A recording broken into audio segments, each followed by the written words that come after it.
Welcome, friends, to episode 328 of Color of Magic, your magic and gaming podcast where we talk about all types of issues that affect gamers at and away from their gaming tables and computers. I am your host, PowrDragn, who magically survived a sea of people at MagicCon Vegas, which we'll talk about later. Still have my main man, Brian Psionic. How's it going, dude? It is going. So much crazy stuff happening in gaming right now. It's just Yeah, I would just say in all levels. world in general. Yeah, this weekend just had some of the weirdest bits of news pop up, and this is not even including the stuff that was at MagicCon Vegas. You know, this was just actual news. Like I get home and I'm looking at the hotel and I'm looking at my laptop and I'm just like, what? When did this happen? Like, what's going on? So yeah, we have some fun stuff to talk about today. But before we get into it, got to tell you, if you want to support the show, we'd really appreciate it if you go over to patreon.com/colormagic and just toss a buck or two our way. We'd really appreciate it. It always helps us out. And you can get a shout out just like Benjamin Routier. So thank you for being a patron. Also, if you hadn't heard by now, we're sponsored by Manapool. You should go check them out. They are a great place to buy your cards. They have a really cool UI over there. Like you could just import lists. That makes it easy for you to find the cards that you want. Even comparison shopping is super easy there. And for still a limited time, we only have a couple of slots left. And I don't know genuinely if they're going to re-up them. So if you've been putting off signing up and getting your free $5 over there, you probably want to follow our link and go do that. It's manapool.com/promo/color of magic. And legitly, I'm not just saying that, like, there's only, I think, 4 left as the time of this recording. And I don't know if they're going to get reloaded. So this is your last chance. If you've been putting it off, go get those. But all right, dude, that kind of brings us to our first big story of the week, which, unless you've been hiding under the rock as a Magic player, pretty much everybody, every Magic Facebook group, every Reddit group, like everything I've seen has been talking about this. But I guess now we have the 2 rings is the best way to describe it. As it turns out, Dan Frazier, who is a longtime Magic artist, known mostly for doing the Moxes or whatever once upon a time, but he's done several things since then. For no other better way to describe it, he straight up copied the artwork of the One Ring. I was gonna say we were supposed to get 2 rings, like we still only have just the one. Yeah. So and here's the thing. Multiple people have done, I guess, mock-ups of how he could have done it. And it's very easy. Like, I mean, they just went into Photoshop, blurred some stuff out, put a background on it, blah, blah, and made it look very similar in, an hour or two's time. So that's a real bad look. On top of that, then you got the statement from Watsy saying, hey, we see what happened. We've talked to him. We've talked to the original artist. Like, we're making everybody whole. We're going to give credits. We're going to give extra payment over here. And then you got the statement from Frazier, who also said, yeah, I did the thing, basically. Like, I shouldn't have. I get it. And I will admit, okay, because people said, like, why is he not getting blacklisted immediately? Like some of these other artists, like, I think I've talked about it on the show before. Like, in life, we build up credits and debits, right? And he's built up a lot of social credits, which, whether we like it or not, that's going to get him a little bit of extra leeway. Well, I think it's a paradigm shift, because it used to be if you got caught, almost like being in college, especially coming from a journalist, plagiarism used to be career ending. It took literally only one accusation of plagiarism to where you wouldn't work in the industry, not even necessarily proven. The accusation would be enough to end your career, but unfortunately, that kind of, for example, Fareed Zakaria over at CNN got caught again. There's nothing more high profile than CNN. Got caught plagiarizing, and far as I know, still has his incredibly well-paying job at CNN. So things have shifted. I don't necessarily agree, but that's where we are now. Yeah, that's a fair statement. Perhaps the most famous, Joe Biden, plagiarized a speech and was able to become president. So for whatever reason, plagiarism is just no longer, I guess, call it the era of fake news. I don't remember the last time I saw somebody really get seriously punished for plagiarism. I think we've had some the last couple of years when this has come up. I say last couple, over the last like 6 years or so, we've had a couple of incidences where that's come up. And those people have been basically persona non grata since then. But when it's somebody who already has status, Right. I think that's where you don't see the punishments as harshly. Now, there's a lot of, and I think this people have asked me like, "What's your opinion?" It's like, I just listen to the show. Like, I'll get it on there. But there seems to be these camps of, again, conspiracy theory, because there's so many things in the world that we're making conspiracies about these days. So it doesn't surprise me.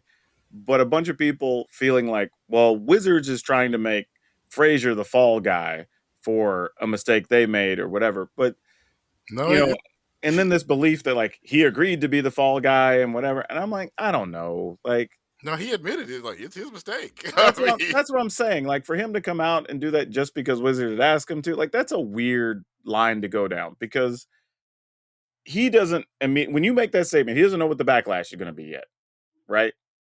And if it goes badly, he's done, basically. So what's the trade-off if he says no? The Wizards, like, they're going to throw him under the bus and then get sued for defamation or whatever if he didn't actually do it, right? Like, that's dumb. Like, that doesn't really make sense. Now, don't get me wrong, Wizard still works for Hasbro. It's a corporation. I get all that. Crazier things have happened, right? So I'm not going to say it's impossible, but not likely, right? And we saw a statement from, I was going to say like Frazier's handler, more of his art handler, more than anything, saying that, yeah, like, he is 81. He probably was using some shortcuts. He is going a little senile at times. Like, stuff happens. And then people took exception to that, saying like, "Oh, well, why are you throwing him under the bus saying he's senile, whatever?" I'm like, I don't know, maybe he is. I mean, things happen when you get older, man. Like, I don't know. But if a person close to you is saying that publicly to try to help you out, I don't think they'd throw that out in the streets unless they thought it was going to help your case for some sympathy. Because otherwise, that's just a bad look from somebody in your own camp being like, hey, it's cool, but my boy's senile. Like. So I have to assume there's at least a little bit of truth to that, or it'd be weird to just throw that out there. So I don't know. There's a lot of, all the parties well, I involved. mean, it's a couple of things. It's like whatever, as by his own admission, he didn't do his own individual art. The Yes, problem we've talked about before in numerous cases is, in an ideal situation, there'd be somebody on staff at Wizards who would immediately be the one to recognize that. But we've had so many layoffs and other sure, things to sure. where if that person was there, they probably aren't there anymore. But this is another clear example of that needs to be somebody's job. I hate to be that way, but we're Yeah, and see, and I had this thought too, because ultimately, yes, you want the company to be able to catch that, 100%. But also, when we're talking about, because people want to put like, where does the blame lie, right? Like, to me, it's always going to be with the person who submitted the work, yeah. right? Because it's like, if I had somebody in a comparable thing that could happen to a normal person, right? You have somebody who comes and watches your house while you're gone, your dogs, or just watches it for safety or whatever, right? And you've hired this person 10 times. Hell, in the case of Frazier, I don't know, you've hired him 30 times. And then they steal something from you, or they hurt one of your animals or whatever. And people go, you should have vetted him better or whatever. And it's like, well, yeah, but this is also a trusted person in the greater community, not even just as a Wizards partner, right? For years. So I could also understand if somebody got a little lax and going like, oh, this is from Frazier. His stuff's always good, whatever. And this is the one time it's not. So yes, they still should have checked it. I'm not giving him a free pass, right? Again, to your Yeah, point, because if the internet catches it in 10 minutes, you know. exactly, right? You still should have somebody checking it, right? And they should still catch it. But for me, if we're assigning blame, it always has to be on the person who submitted the work, And right? also, when you talk about something that's obviously going to be a target, the One Ring is obviously somebody. I'm glad I'm not a visual artist because on top of my Same. head, I don't know how I draw the One Ring any differently than the last 200 people who have drawn it. That's Yeah, why I'm not a visual artist. I would say this though. I think even if he had drawn it himself and it just looks similar, I don't think anybody would care. Because I think Right. in our heads we all go, yeah, it's the ring. It's It's One got some Ring. Yeah. elvish writing on it or Yep. whatever. Like, it looks how it looks. Same thing if you see a drawing of Jace. We go like, yeah, all the drawings of Jace look similar because it's how Jace looks or whatever. We don't really care.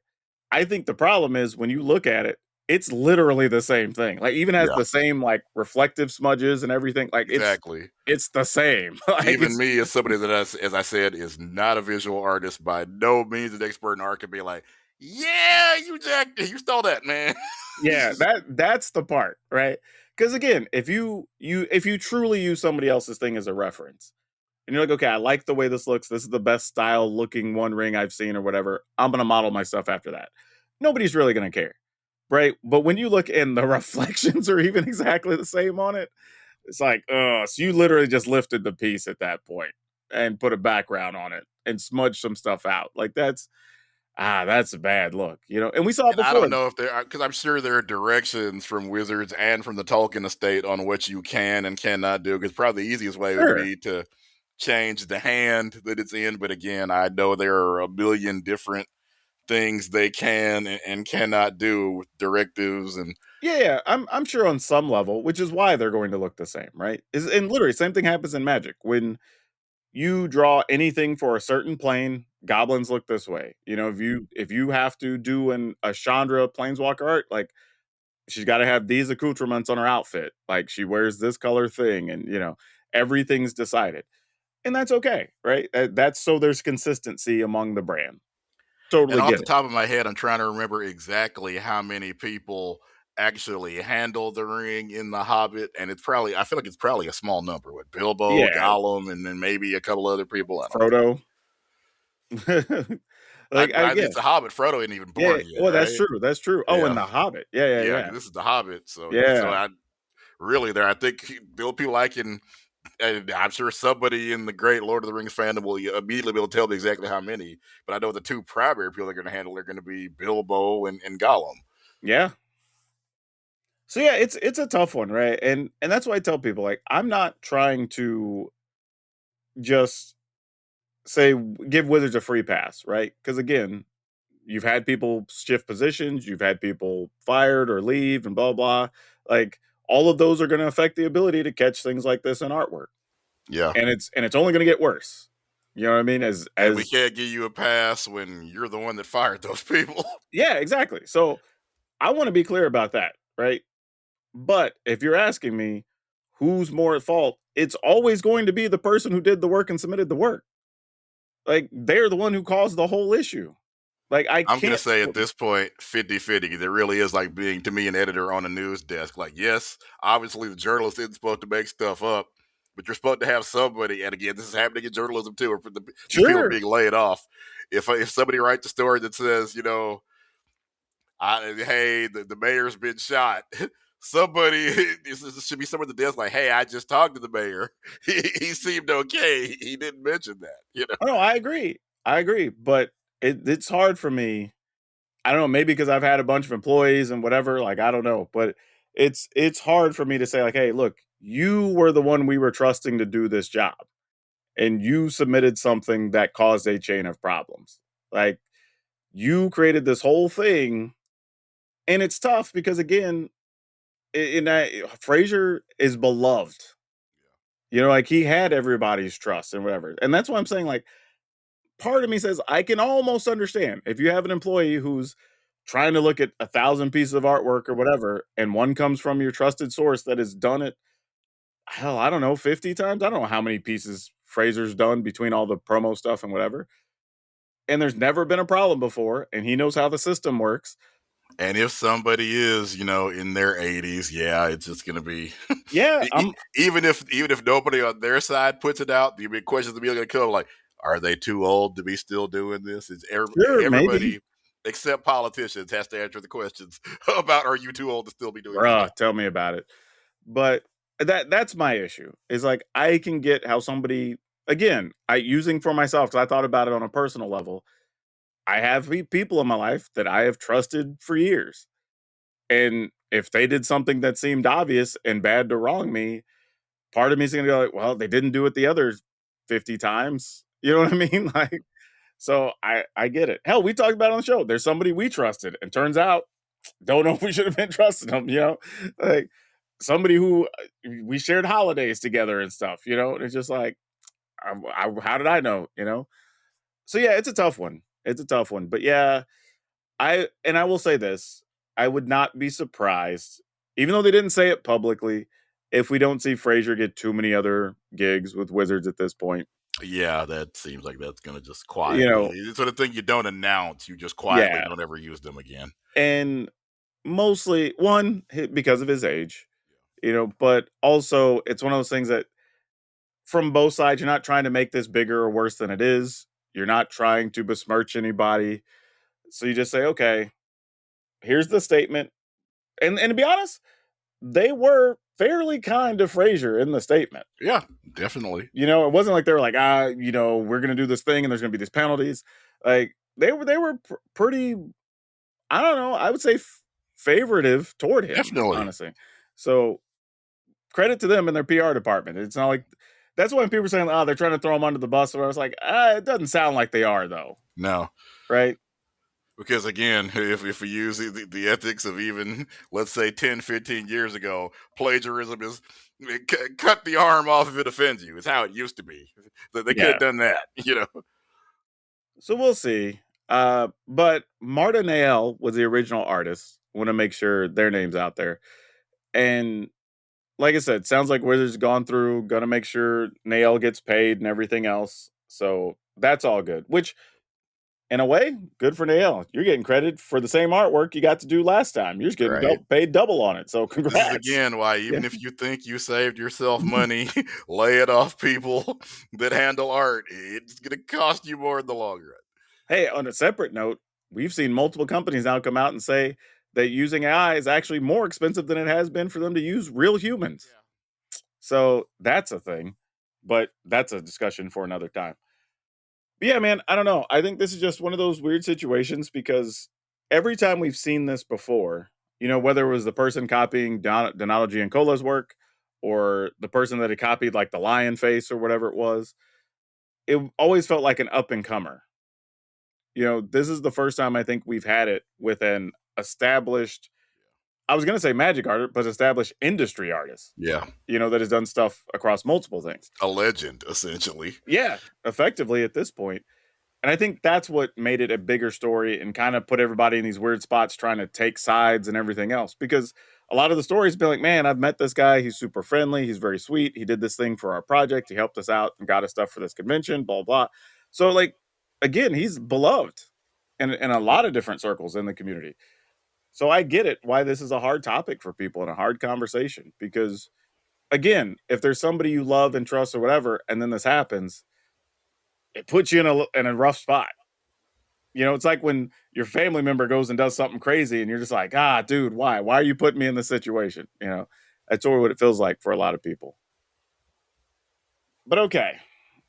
That aside, I think we've talked about one ring's enough or two rings or one ring. I don't know. I guess it's still one ring technically. I don't know Yeah. how we're phrasing that. One ring to bind them, one ring Yeah. to steal them.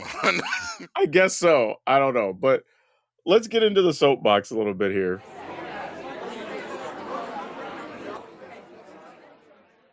All right. One of the things that did happen across MagicCon Vegas, and I won't go into detail yet because there's a lot of other stuff to discuss, but we did get previewed and get to talk about Reality Fracture. And the inner part of me that's been trying for the last like 8 years has finally gotten Jace as the bad guy. So great.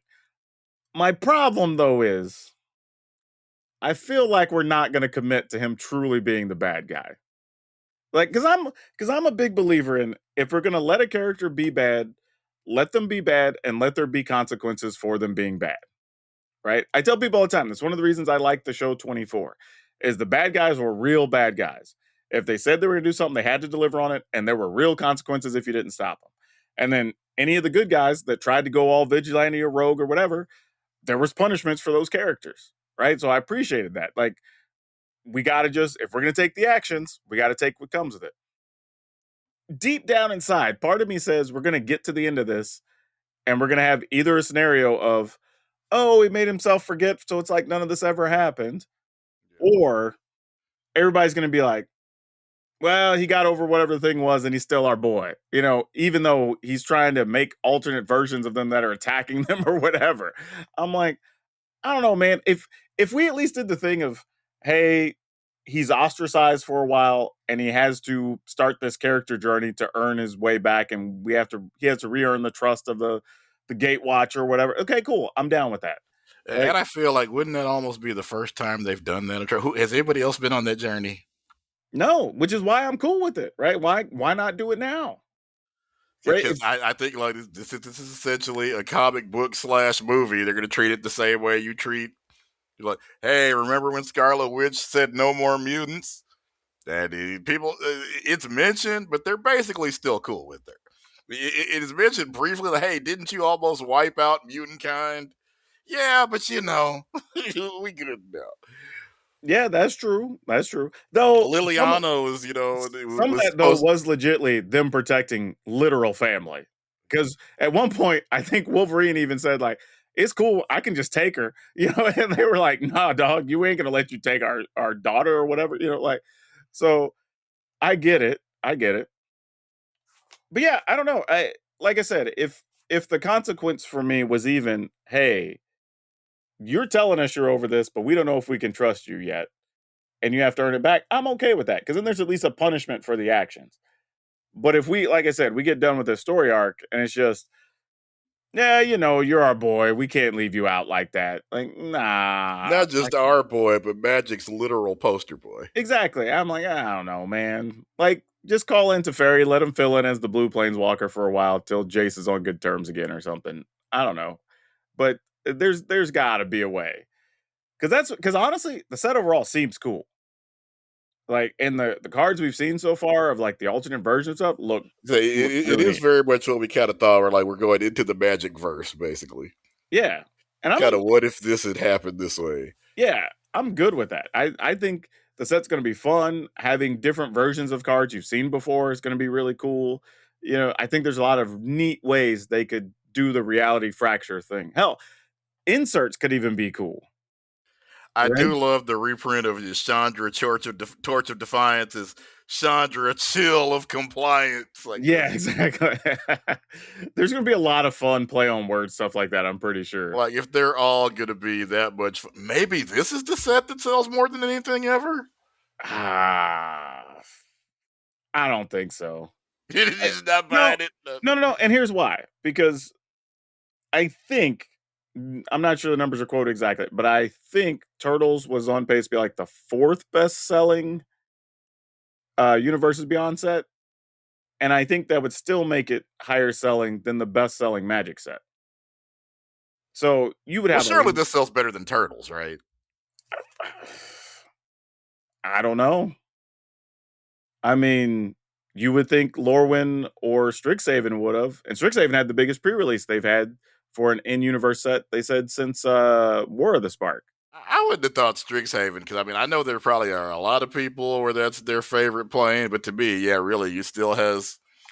If I mean it's watered down Harry Potter, it comes with Harry Potter's problems. I think it's some of that though, but also timing.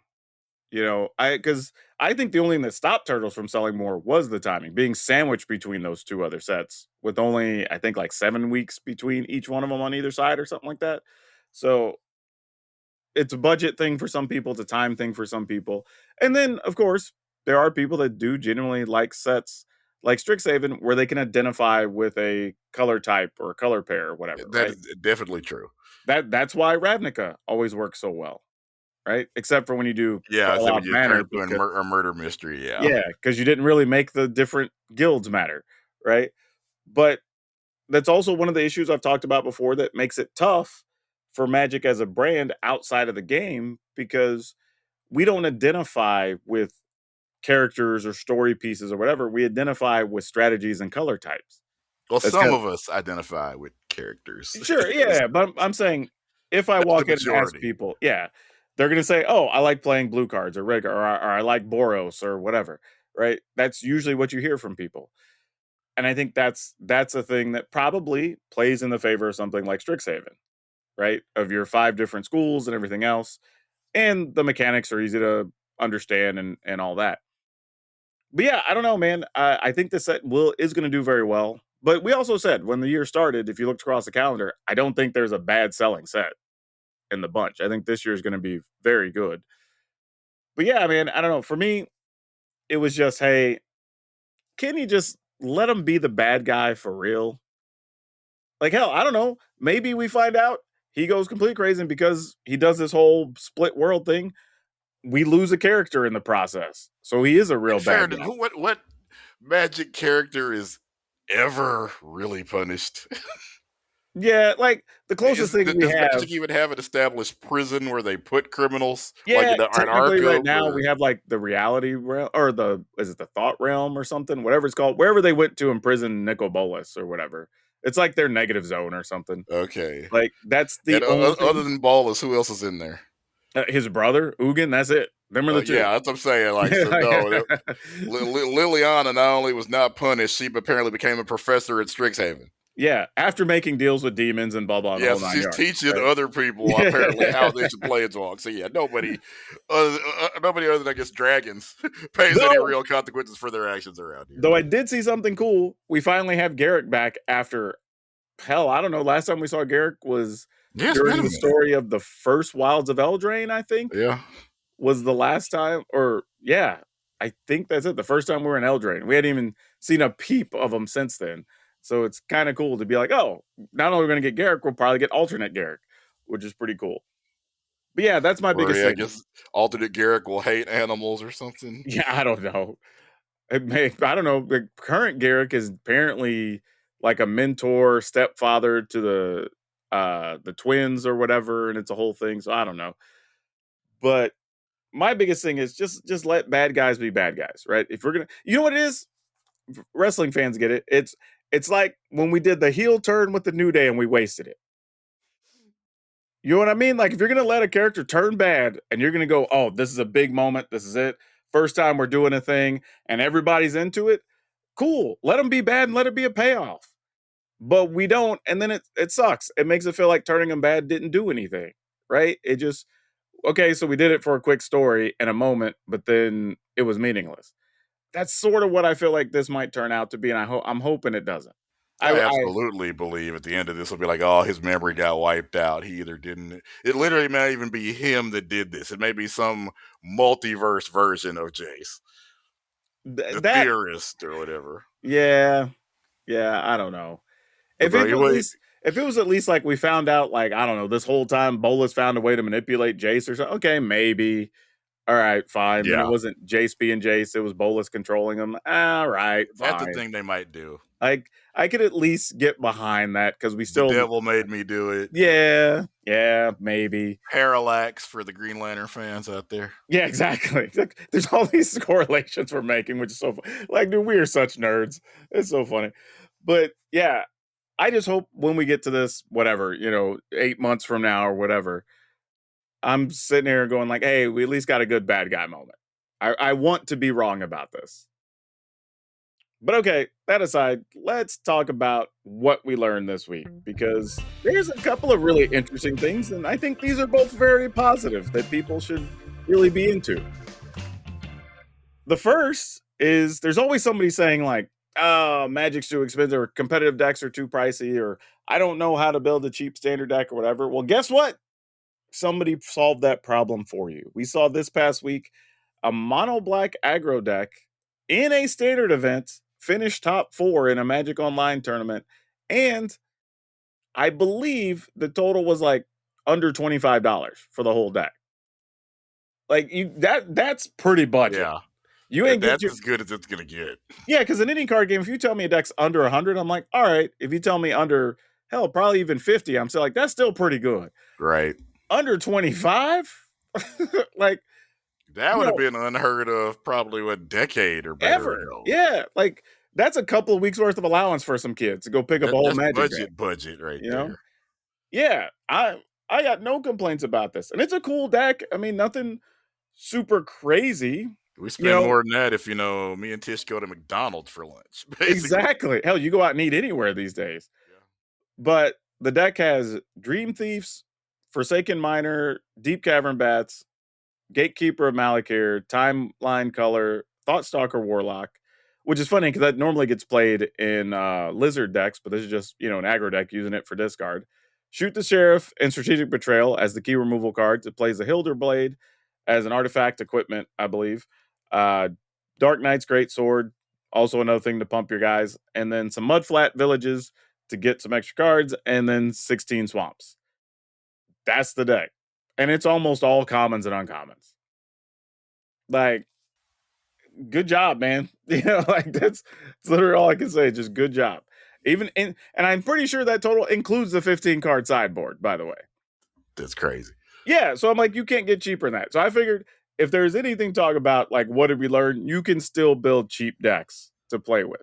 You have to really think about their build, and you have to target certain things in the meta, but still doable as it turns out. So I'll probably be doing a video with this deck just to see how it holds up and plays or whatever, because it's such an anomaly. It's got to be fun to rock with. But what did you have? Because I think yours is a little bit more on the nostalgia gland. Yeah, Heroes of Might and Magic Olden Era dropped this past week, and it is doing blockbuster business. Apparently moved. Let me see. I had the numbers pulled up. It was like well over 250,000 sales in less than 24 hours, and Nice. 500,000 over the weekend. And if you're thinking like those numbers don't sound that hot, this is a real time strategy game. So yeah, for those or turn based strategy. So yeah, for that kind of game, especially this is a franchise that hasn't put a game out since 2015. Ooh, Those yeah. numbers are crazy. And by the way, it's also on Xbox Game Pass. So we've talked about, hey, does putting the game out on Game Pass for free hurt the sales numbers? In this case, so far, it hadn't hurt them at all. Yeah, I talked with this a few months back with somebody about really going back and finding games or types of games they just don't make anymore. Yeah, And if I was an up and coming studio, I would either be trying to get those licenses or make games like those. And Heroes of Might and Magic is one of them. Because hell, that series, I don't know, I feel like that series has like 15 games in it or something. easily.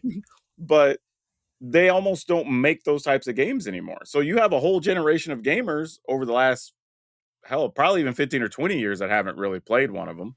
Yeah, when in this era, for a franchise with any kind of established name to not drop a game for more than 10 years is almost unheard of.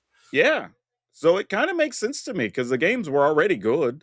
Yep. And now you're getting to introduce them to a whole genre of folks who've never even probably even seen many of those types of games, much less Yeah, played the one. franchise as a whole dates back to 1995. So yeah, Yeah, that's that makes you know sense. Because I do remember seeing some on the older system. So, way back in the day for you young pups that are listening. yeah, I think that's cool. I hope we see more of it. A lot of these older games I think could be brought back up because right now, and I think we've talked about it on the show before, one of my issues with video games, so many of them are just like, all right, let's make this first person perspective thing and whatever. And they kind of, even though the stories are different, whatever, they feel kind of samey to me a bit. So I Yeah, don't when play a they lot have of them. stories, in so many cases they just skip the campaign and let you get right to shooting people. That's also true. Some of them you can kind of ignore the story. So yeah, so I think it's cool. I think this is a very neat thing to see come back. So Heroes of Might and Magic, good on you and the studio for getting to make a bunch of money off of it. And honestly, studios should be looking for these types of games because I bet you that was a cheaper game to produce than so many of the other things they're trying to make right now. Oh, And they're going to make absolutely. so much money on it. And So, and if anybody said live service, they were thankfully probably oh shouted down. God, yeah. And e- even go back and look at Baldur's Gate, right? That was the biggest game probably for about almost a 2-year window, damn near. A year and a On half. Steam, it's still in the top 10. Yeah, and it came And out, what, 3 years ago or whatever. yeah, it was top 5 I think until a few months ago. Isn't that crazy? And that's not a live service game, No. right? The And servers were live just for you to play on. Grand Theft Auto won't be knocking it out of the top 10 because it's not going to be on PC at launch. So Oh, really? I didn't know yeah, that. it's going to be strictly console. Then of course they'll make a bunch of money and make a bunch of headlines when it inevitably comes up on PC a year or two later. Nah, that's fair. That can be a They know good how to do PR it at this move. point. Yeah, yeah. Can't argue with it because it's gonna work. Yep, right. Well, all right, let's hit a couple of quick topics before we get out of here. All right, so there's some crazy gamer news. So stick with us here. But again, amidst everything going on, I get back to my hotel. I'm looking at my laptop and I see GameStop has apparently made at least a bid slash offer to attempt to buy eBay. And I was like, GameStop last seen circling the drain and trying to yeah. generate memes. So I, for a second, thought either I misread it or the headline was miswritten. Right, like this Because in can't be my real. head, I was like, oh, eBay's trying to buy GameStop. Yeah, that would make far more sense. It's a much larger and at this point probably more solvent. Probably I would say more solvent company. I would Yeah. So assume right, that's why, and I most was like, people nope, would. I read it correctly. So now I got to read further. Because like, if I had read the headline and just been like, eBay wants to buy GameStop, I'd be like, yeah, okay, whatever, Yeah. right? And I'd went on about my day. But GameStop trying to buy eBay, now that's news. The other way makes way more sense because you could literally use GameStop. If you've bought games on Amazon, you can just go or eBay, you can just go pick them up at GameStop. The Yeah, other exactly. way makes so much more sense. Yeah, or do returns through the GameStop Yeah. or whatever, right? Like there's a whole bunch of things that could benefit eBay by having a physical store. So a little bit weird, but interesting enough, apparently, and I don't know the big money rules behind it, but apparently GameStop has gotten at least a statement from a bank saying they will help finance what sounds like almost 60% or more of the deal. And then there would be some exchange of cash and stock that GameStop would use to purchase eBay. Which, It's funny you mentioned not knowing the math because if anybody saw this incredibly disastrous interview that GameStop CEO Ryan Cohen did on CNBC, he doesn't appear to understand any of the math either. yeah, Just and that's I'm the not weird gonna. part. To be clear, I'm not a Jim Cramer, Mad Money, any kind of business expert, but let me just throw out a couple of numbers. eBay is valued at roughly 47 billion. Yeah, close to 50. GameStop, on the other hand, is valued at around 11 billion, and even that probably is a generous valuation generated by somebody that wanted to loan them money. Yeah, it's probably, I'm sure they have enough like standalone stores and some of those properties are probably worth stuff or whatever. Like that's probably taken into account every single asset. Yeah. So of course, CNBC's reporter just asked the CEO basic question like, "Please explain to me how you, an $11 billion company, will successfully purchase a company valued somewhere around 50 billion." And Because he did mention there is apparently they've got a $20 billion financing promise from some bank. Because again, if you got billions, somebody will loan you yep. money. Even with that, by even the most generous estimate of what GameStop has to bring to the table, they're about $14 billion short off of being able to even put in a serious offer for eBay. So Yeah. Ryan Cohen just kept saying half cash, half stock, half cash, half stock. Over like we get what you're using, but the math is not mathing to the point where the CEO finally says, "I don't understand your question." Like, bro, again, I'm not a business expert. I understand the question. Like, you don't seem to want to answer it. Yeah, the crazy thing is, and you see this with a lot of stuff, which is how it feels like some of these companies get into debt and whatever for various things. When there's purchases like this being made, multiple banks or backers, investors step up, and there's huge amounts of money being. And I don't know how they justify it, or how the write-offs have to work, or how the payments get made over so long, and but if they can make it happen, GameStop would then own TCG Player. Yep. And that's an interesting thought because we saw all the PR issues, and now apparently, according to reports, shipping issues and other things eBay's having with that department. So I would think maybe the conversation, and again, this part's complete speculation, maybe started on GameStop side of like, hey, we're already doing tabletop stuff. We're already starting to do more graded cards and whatnot. What marketplace would we need online? And they probably know of TCG Player and said, how much would it cost to buy that? And that probably led them down the road of like, but what if we could just buy all of eBay? Right? That's probably how it happened. And then who knows? Maybe it turns out they can't buy all of eBay, but because they've already started the conversations and gotten the right rooms, they are able to still buy TCG Player. Right? I wouldn't be surprised because I'm sure that's been a bit of a headache on some level for eBay ownership at this point. Wouldn't be surprised if they can go, hey, we can make 10 or 20% more than it's actually worth, and we can sell it to these other people and offload our problem, I could see that still happening. So I think even if this deal falls through for them to purchase all of eBay, wouldn't be surprised if GameStop ends up with TCG Player. But again, that's speculating on my part. And have you seen, because he kept saying, go to our investor website and you'll understand everything. Have you seen the investor website he's No, I directing haven't even everybody tried to? to look at it It yet. looks so fake.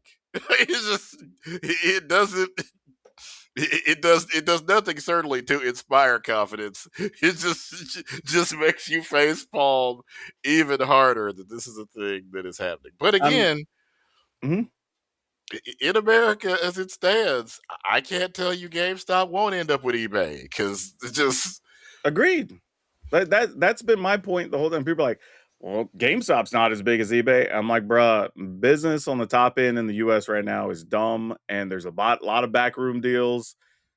Who knows what's gonna happen? That's why I say I'm not even gonna try to speculate if it's possible. It just makes sense to me that if it can't happen, they would still try to make a play for TCG Player yeah. because they would definitely have enough money for that. I still don't feel like it's a good idea, but it's Oh yeah, something yeah. that could happen. I'm not gonna sit here and say I would love to be on that management team once the purchase is Yeah. made, but realistically, that's probably the play they're making because we've seen for years already, right? GameStop's been moving more toward tabletop stuff anyway. Yep. They've been doing a lot of the trading cards, they've been doing graded cards. So it would make sense that instead of trying to build your own marketplace, it's easier to just go buy one that exists Yeah. and then And in just jump spite on. of what Ryan Cohen seems to believe, I'm not sure GameStop plus eBay rivals Amazon. No, no, no, no, That's no. a Like you might rival them in a very specific category, yeah. but as an overall business, no. Like they, Phase 1, we steal underpants. yeah. Phase 3, profit is what this feels like. So we'll see. It's a weird thing, but interesting news nonetheless. Speaking of, there was also some other interesting news because I almost had some friends who wanted to go really late, and they were like, "I think I can get a last minute thing, but I don't know if I can cover the ticket till payday." And I was like, "Cool, I'll get you a flight on Spirit if you're down, and you can just pay me back." Boy, that would have been a mistake because Spirit That's, by the way, how Airlines, everybody ends up on Spirit is, hey, I'm doing this last minute. I of don't have course, much money. right? But then I saw the thing. I think it was Friday afternoon when I was checking Yep. something on my phone. Spirit Airlines was shutting down. I I don't know what would have happened or how to resolve that. I heard I tell you exactly what happened. They'd have been stranded somewhere like everybody else that took a Spirit flight on Thursday, let's say. well, I heard some of the other airlines were doing something for Spirit passengers or something or whatever. I guess there was already a plan in place in case it happened because people knew it was a potential thing. But yeah, it would have been way too much to navigate with everything going on. So I'm kind of glad we didn't have to do that. That didn't happen. Right. I did see where there's this pilot for Spirit that apparently, was getting ready to retire, and then of course the company folded. So Southwest at least like threw him a little retirement thing and Okay, that's cool. let him get his, going away party, and I don't know whatever. I don't know if they took care of any of his benefits or any of that, but I bet they Hmm. probably did a little something. Now, I won't get into the political side of it because there was government involvement trying to buy it or whatever, but there was a cool thing that I guess has been community run where they're trying to see how many pledges they could get to just have, I guess, citizens buy Spirit Airlines. Wow. And I think it was up to, I don't remember the number. I want to say like 25 million or something after a couple of days. So I don't know. Is it possible? Maybe. The funniest thing I saw was a dude from the Savannah Bananas doing some TikToks. And he said, heard there's a whole fleet of yellow planes that might be available. And then he just left it at that. Right. And I'm like, dude, if he can be the one that helps finance this whole we got to buy Spirit thing, oh my God. Like the way he treats the Savannah Bananas, Yeah. you know what he could do for an I don't know if I airline? want my I don't know if I want my pilot flying the plane on stilts, but he Yeah. definitely is a marketing genius. Oh, but man, imagine if you get like the airport lounge pass to that lounge. Oh yeah. Shoot, it'd probably be lit over in that place. But yeah, all that being said, I have been talking about that, because it came up during MagicCon Vegas. And man, I got to tell you, I think I'm hearing the final number is going to be between 25 and 26,000 people were at the show. I think it was almost 25,000 in just sold tickets that were sold out. And Wizards keeps adding more and more to these things. There was a whole Strixhaven section where you were learning about the different schools, and then there was all these puzzles and quizzes with bonus prizes and things. And then they had I think it was was it a 9-hole? I think it was a 9-hole mini golf course, but each hole was themed to one of the Magic sets. There was like a Zendikar hole and one for like Kaldheim and whatever, and the one for Kamigawa Neon Dynasty was all lit up in the pink and whatever. Just really cool stuff, man. They had a local cat cafe that came in, and you can come in and pet the cats and get adoptions or whatever. But yeah, man, I just MagicCon as a whole, it was just good vibes, tons of space. I think I was putting in 9 and 10,000 steps a day, and that's including me stopping and talking to people a lot. So I mean, it tells you kind of how big it was. But everything went over well. I mean, at this point, I feel like they're dialing in these conventions to the point that, you know, if you had any questions about if you should go to one, it's at least going worth it to go to one at least once. Yeah, I feel like just to kind of see the spectacle a little bit and be part of it. And there's tons to do, even if you're like this weekend. I literally played a single game of Magic, like including lobby cons or whatever. I played one game of Magic because there was plenty of people to talk to, tons of artists to see, lots of different panels and presentations on the main stage and whatever. Like there was something going on all the time. So credit to them, man. It's just overall a really good show. I hope it keeps up. Just nothing but good vibes from it. So I hope when we get to Atlanta, it's even better than it was last year. And also, thank you for everybody who came out and said you listened to the show and watched my YouTube channel and all that good stuff. Like I appreciate all of you. It was really, really awesome. And for those of you that came up and tried to call me cool, I'm like, you just hadn't seen me at home yet. Like I don't know, I might give that vibe, but man, I'm just like a nerd like everybody else. Like for real.